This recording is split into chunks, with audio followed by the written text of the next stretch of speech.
ഈ പടത്തിനെ പറ്റി പറയാന്നുണ്ടെങ്കിൽ നമ്മുടെ സൂര്യണ്ണൻ തിരിച്ചു വന്നു, എന്നിട്ട് ഒരു ചായയും കുടിച്ചിട്ട് പോയി.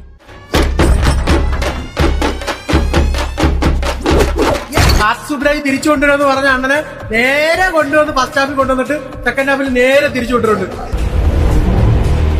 സിറപ്പാണ്, തരമാണ് സംഭവം. ഇനി പാപ്പിക്കട റെട്രോ എന്നല്ല റിട്ടയർ എന്ന് വേണം പടത്തിന് പേര്. പക്ഷെ എന്റെ രോമൊന്നും എണീക്കുന്നില്ല, ഞാൻ ഇങ്ങനെ തട്ടി നോക്കി. ഫസ്റ്റ് ഹാഫ് ഒരു എലിവേഷൻ കൊണ്ടുവന്നിട്ടുണ്ടല്ലോ, സെക്കൻഡ് ഹാഫ് കൊണ്ടുവന്ന് തറയിട്ട് പപ്പടമാക്കി ഉടച്ച്. ആക്ഷൻ സീക്വൻസ് അത്യാവശ്യം കൊള്ളാം, ലുക്ക് നൈസ് ആയിട്ടുണ്ട്, സൂര്യയുടെ ആക്ടിങ്ങും കൊള്ളാം. ബട്ട് സ്റ്റോറി വൈസ് അത്ര ഇതായില്ല.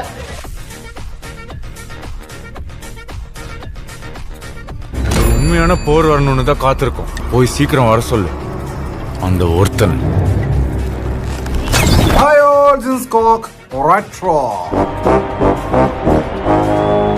ഗംഭീരമായിട്ട് തോന്നിയിട്ടൊരു സിനിമ. ടെക്നിക്കലൊക്കെ നല്ല പണി ചെയ്തു വെച്ചിട്ടുണ്ട്. അദ്ദേഹത്തിന് മേക്കിംഗ് സ്റ്റൈൽ അറിയാലോ. അപ്പൊ അത്ര വിഷമുള്ള ജാതി അല്ല. സൂര്യയുടെ ഇൻട്രോ മഞ്ഞ ഇൻട്രോ. സൂര്യയുടെ one of the best intro എന്ന് പറയാം. എന്താ സ്റ്റൈൽ എന്ന് പറയാം. സ്റ്റൈല്, സ്വാഗ്, ഓറ, സ്ക്രീൻ പ്രസൻസ്. തുടക്കം ഗംഭീരായിരുന്നേ. പിന്നെ സെക്കൻഡ് ഹാഫ് എത്തിക്കഴിഞ്ഞപ്പോഴേക്ക് എന്റെ പൊന്നു എന്തൊരു അപരാധം. അതുപോലെയാണ് ഇദ്ദേഹം പണി വെച്ചിരിക്കുന്നത്. ചുമ്മാ ഇങ്ങനെയുണ്ടോ കള്ളന്മാർ ലോകത്ത്? ചേരാമേട്ടന്റെ ഒരു വരവുണ്ട്. എന്റെ പൊന്നു ഉറപ്പിക്കല് പറഞ്ഞാൽ സിനിമയിൽ ഊട്ടനീളം ഉറപ്പിക്കല്. സാധാരണ അന്യ ഭാഷയിൽ പോയിട്ട് കോമാളി വേഷം ചെയ്യുന്നത് പറയാറില്ല. ഇതിൽ ശരിക്കും കോമാളി നിർത്തി അവമാനിക്കുവാണ്.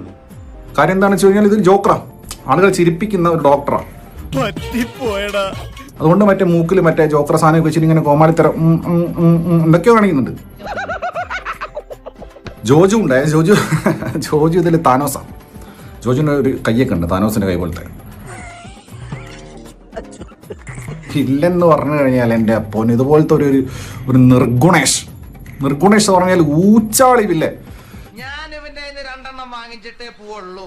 ഈ വില്ലന്റെ ക്യാരക്ടർ തന്നെ എഴുതി വെച്ചത് മോശം. അതോടൊപ്പം ഇദ്ദേഹത്തിന് കൂടെ ഇത്രയും വയ്യാത്തൊരു വില്ലൻ കണ്ടിട്ടില്ല. നീ അപ്പൊ അങ്ങനെ ചെയ്തത് നന്നായി, ഇല്ലെങ്കിൽ ഈ കേസിൽ ഞാൻ ഒറ്റപ്പെട്ടു പോയനെ. ഉള്ളവരൊക്കെ ഒട്ടുമിക്ക ആൾക്കാർ സൂര്യ ഒഴിച്ച് ബാക്കി എല്ലാവരും നല്ല രീതിക്ക് വെറുപ്പിച്ചിട്ടുണ്ട്. സൂര്യ കിഡുമായിട്ട് പെർഫോം ചെയ്തിട്ടുണ്ട്. പക്ഷെ എന്ത് ചെയ്യാനാ, ഇങ്ങനെ പടായി പോയില്ല. പിന്നെ ഒരു കങ്കുവ വൈബ് അവസാനമാകുമ്പോഴത്തേക്ക്